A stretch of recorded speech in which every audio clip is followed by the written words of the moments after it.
I didn't feel like sitting around the house all evening, so I decided to take a little evening ride, even though it's still probably in the high 90s right now.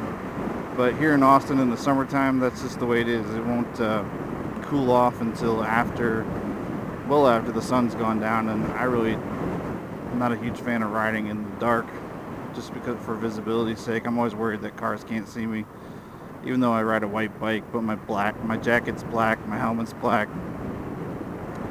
But my jacket does have reflective material in it, which I'm sure helps. But nonetheless, I will take a sunset ride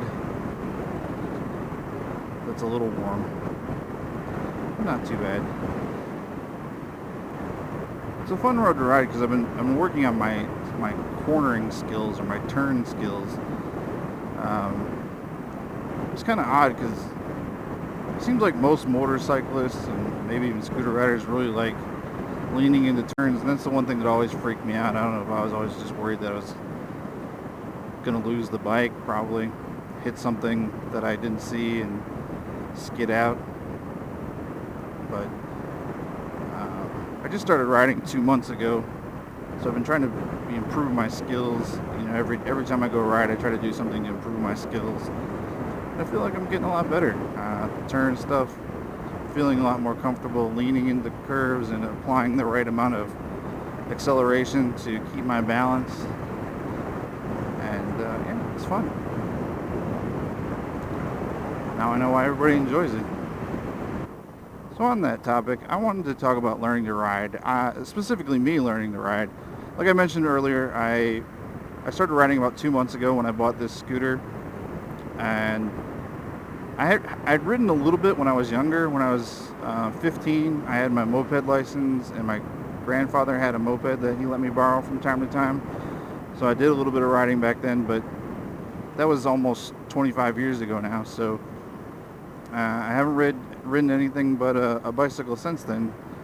So when I bought the scooter, I enrolled in the MSF Basic Rider course given by a company called Total Rider. I don't know if they're a nationwide company or just here in Austin. I have no idea. But they had a class, and I think it was, I don't know, a couple $100. I don't know. And then one of the reasons I took that class was, there's two reasons really.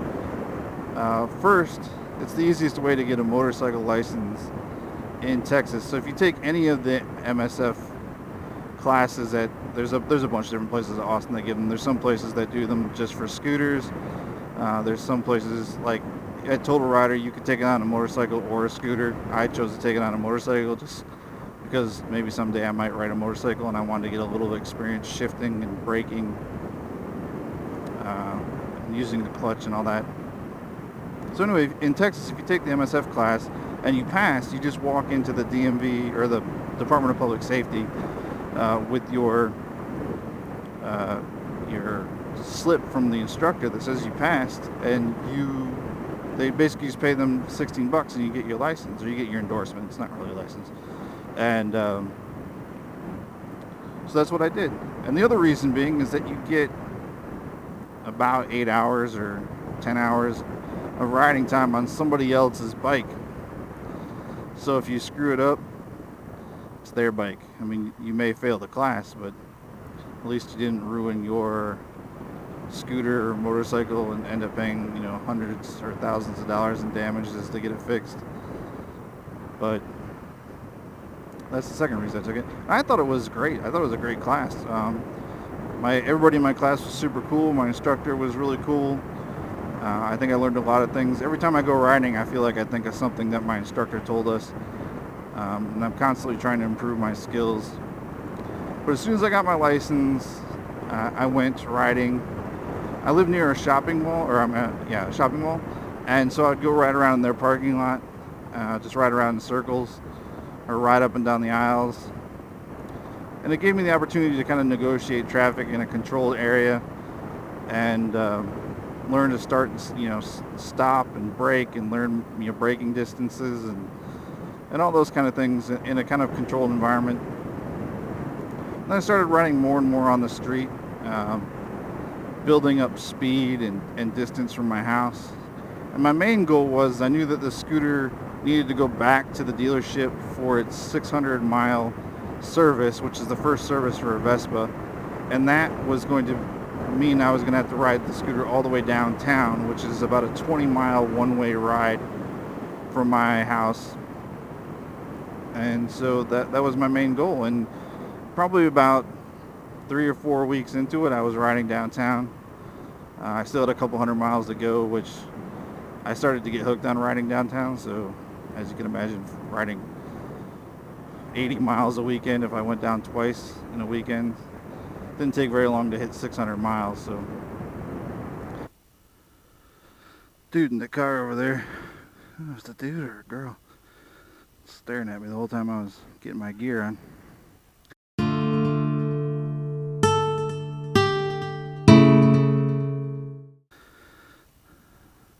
It's a dude. I don't know. Anyway, kind of get used to getting looks while riding on the scooter. Alright guys, sun's going down. I just ran into Best Buy to get an audio cable. I was here earlier. I needed 2 audio cables. I only bought 1. Brilliant, I know. But now it is time to go home and relax. What the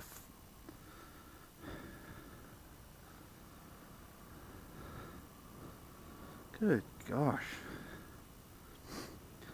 Alright, well, obviously it's time to go home.